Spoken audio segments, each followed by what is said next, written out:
Yo, what up? It's your brother. And hopefully your friend, Big Hill. Rockway's in the building. Black African power. Each one. Teach one. Alright, I'm making this video, man. Because it's a rant. I'm a rant for a minute. Because I can't stand ignorant Negroes. You know, and when I say ignorant Negroes, I mean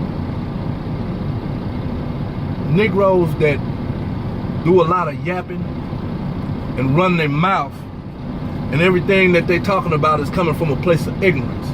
Basically, they run their mouths about things they don't really know or understand. Instead of asking questions and inquiring and trying to get the truth about what it is they think they know, about which they are speaking, nah, they just open their mouth and say some of the most outlandish shit about what they don't know and understand.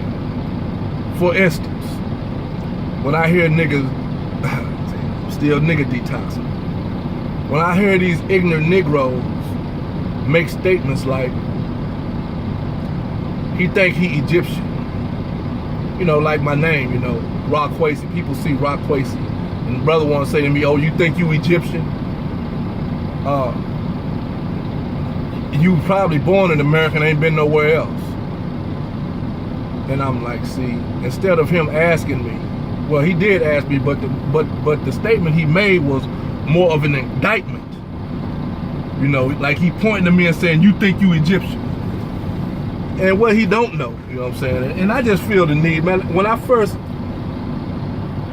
took that title, because it's not a name, Baruti Rockwaysi is not a name to me. My name is, y'all know my name. When I first came on Facebook, well, for those of you who don't know, when I first came on Facebook, I was using my government name. I came on Facebook in 09. I think somewhere around the end of 2014, after all my research, I came up, because I had been talking about changing my name forever. You know what I'm saying? Because, you know, I'm one of them old school, you know, I heard Farrakhan say years ago, you know, give your oppressor back his name. You know, you run around here with your slave master's name, taking pride in your slave master's name. And which is true. You know, you trace my name, you know, if you notice at the beginning of all my videos, I always say, yo, it's Big Hill, your brother, and hopefully your friend, letting you know that, yo, that's my name, Hill, Christopher Hill, that's my name. I'm not ashamed of it. But Baruti Rockwaysi is a title. And people see the Ra because they understand that that's an Egyptian Kemetic deity, and then want to look at me, ignorant Negro, and say, you think you Egyptian. Like, nah, man, Baruti, this is what happened. When I researched my name, my title, it said that until I change my name, this is going to be a title associated with my African-centered thought that I've acquired, and my African spiritual base and spiritual center. And if you study Africa, when they give you names, the names mean something. You know what I'm saying? I was named Christopher Hill, and I asked my mother why she gave me a name like Christopher. Well, first it was Chris, because when I first started school, people were saying Chris. And when I heard a girl's name could be Chris, it blew my mind. So I ran home and asked my dad, like, why you name me a girl's name? And he like, son, Chris is not your name. Christopher is your name.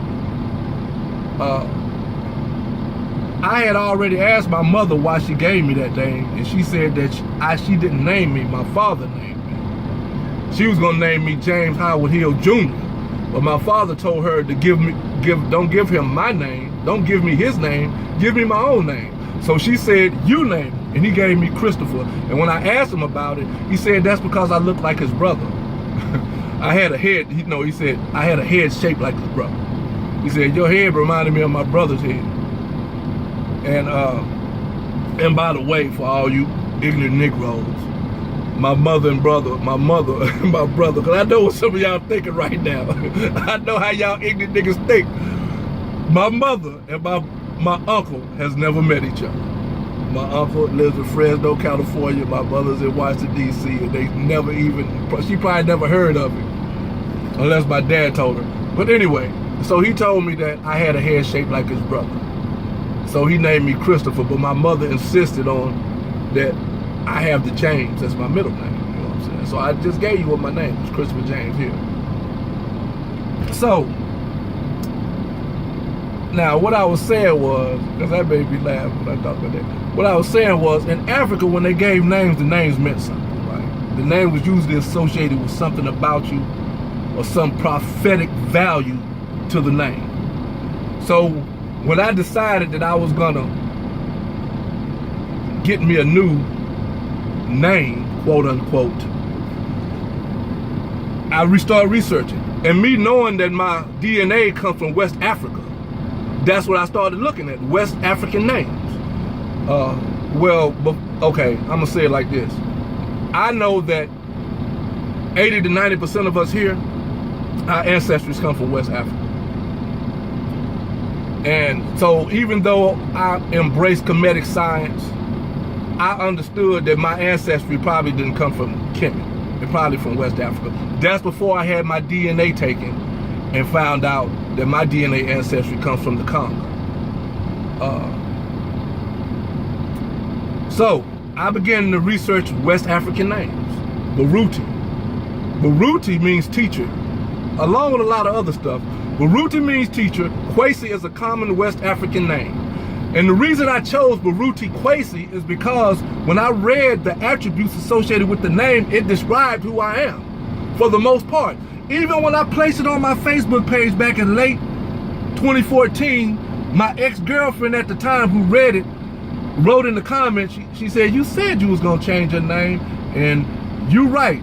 All that stuff does describe who you are. That's because she knows me. She knows me real personally and intimately.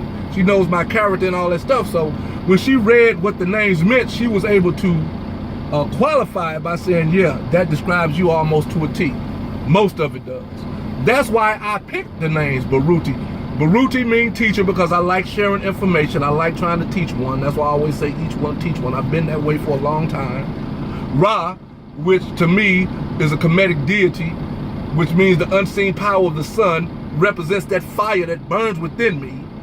That's the reason I chose Ra, and I just shorten it. I don't never use Baruti, I just use Ra Kwesi.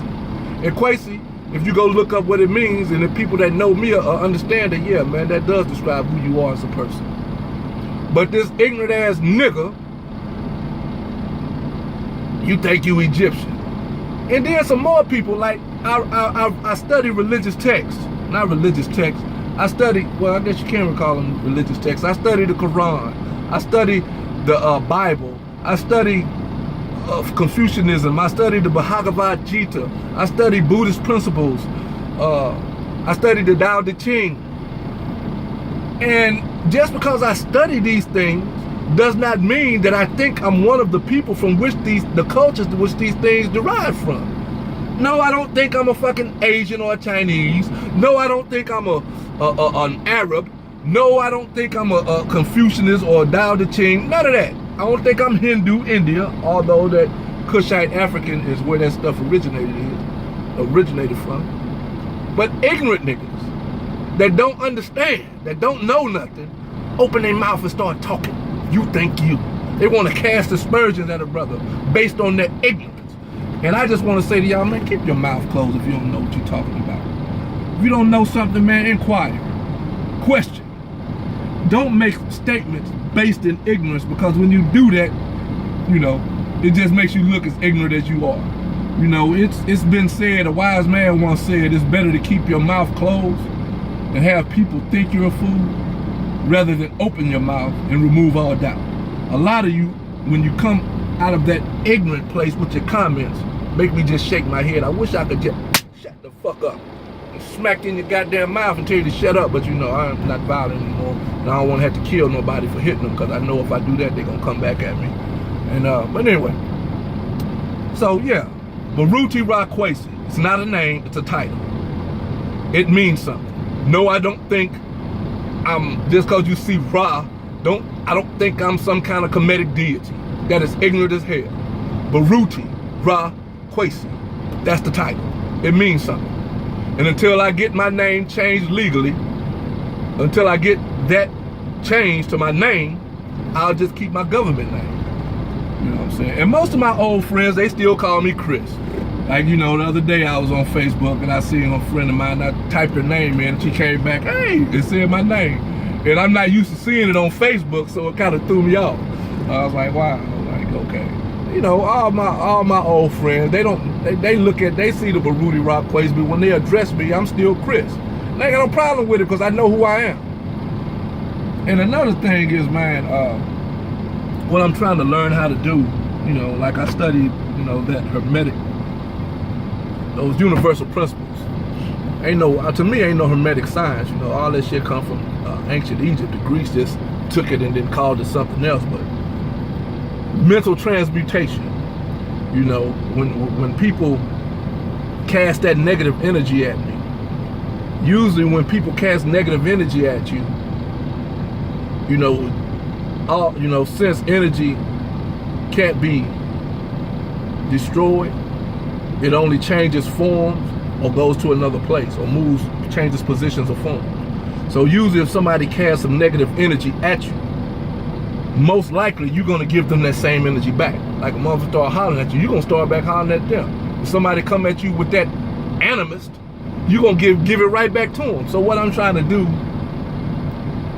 what I've been practicing for quite a while now, but I'm kind of fine tuning it now. Because back in my early in my recovery days, you know, I had to learn how not to respond to certain things people do. That's one of the hardest things I've ever done in life, man, is learn how to take a hit and keep moving and not let it bother me. You know what I'm saying? And what I mean by take a hit is when somebody put a rumor out about you or somebody say something disrespectful to you, and then you have to just kind of take it because you know where you could go. You know, that's why I say people don't scare me. I'm scared of what I'm gonna do to somebody until I learn how to control that fire that burns within me.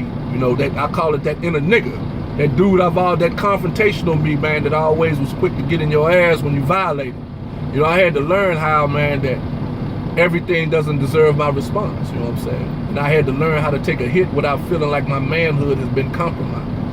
And that was a major thing for me. I remember the first time, you know, when I actually had to do it, an older friend of mine, a spiritual mentor, saw me getting ready to get into it with somebody because of something he said out his mouth, and he grabbed me and said, nah, man, right now is where you need to learn this lesson. Go home. He said, just go get in your car and go home. I know how long it take you to get home. I'm gonna call you when you get home to make sure that's where you went. I need you to go home and just process this, what you're feeling right now. And I'm gonna call you and talk to you. And all I could do was go home, man, and sit on my couch, and tears started streaming out my eyes because at that time I was early in my development. You know, this was like 10 years ago or more. And I felt like my manhood was being compromised because I didn't jump on this dude for what he said. You know what I'm saying? I was supposed to bust you in your motherfucking mouth, which I was getting ready to before dude grabbed me. You know, and I had my pistol on me then because I was still carrying pistols back then. But you know, through that lesson and through that what happened at that time, I learned, and it got a little easier for me to take a hit and know that I don't have to respond. So what I try to do now is the mental mutation. When you come at me with that negative energy, I try to mentally transmute it, grab hold to it, because it's all negativity, transmute it into something else and throw it back at you with some positivity. It's hard to do, but when you say something to me foul, it's only normal for me to come back at you and cap that shit up. Like, yo, man, I'm saying, you need to check yourself, partner, because you're getting ready to get you know what I'm saying? It ain't gonna turn out too good for you. But now it's more like, take that negativity, think about how I'm gonna transmute it in my mind, and then spit it back at you and leave you fucked up because what you tried to do didn't work. You know, that's what I did, you know what I'm saying, with the ignorant Negro. You know, I just typed a few things on the post, and you know, and to kind of let it go at that. You know, I just felt the need to make this video because, hell, I guess that shit must have been still bothering me because I was ranting about it. But anyway, man, I'm gonna end this video because I done started rambling. But the 2 points I wanted to make is this: know what you talk about before you open your mouth. If you don't know what you're talking about, keep your mouth closed. If you want to know what you're talking about and you want a better understanding of that which you think you know, ask questions. Especially when you're talking about somebody. Ask them. Don't assume you know what you're talking about. Ask. The second thing I want to say is learn how to mentally transmute negative energy and throw it back at the person positively. Because what they eat don't make you shit. You know what I'm saying? It's the responsibility. You look at the word respond, the responsibility, the ability to respond to something the way you choose to. You know what I'm saying? Not react to it, but respond to it, because response, and I'm gonna leave you with this right here. Between a stimulus and a response, there's a small space of time. And in that space of time lies our ability to choose. And in those choices lie our growth and our happiness. Big here, Rockwayce in the building.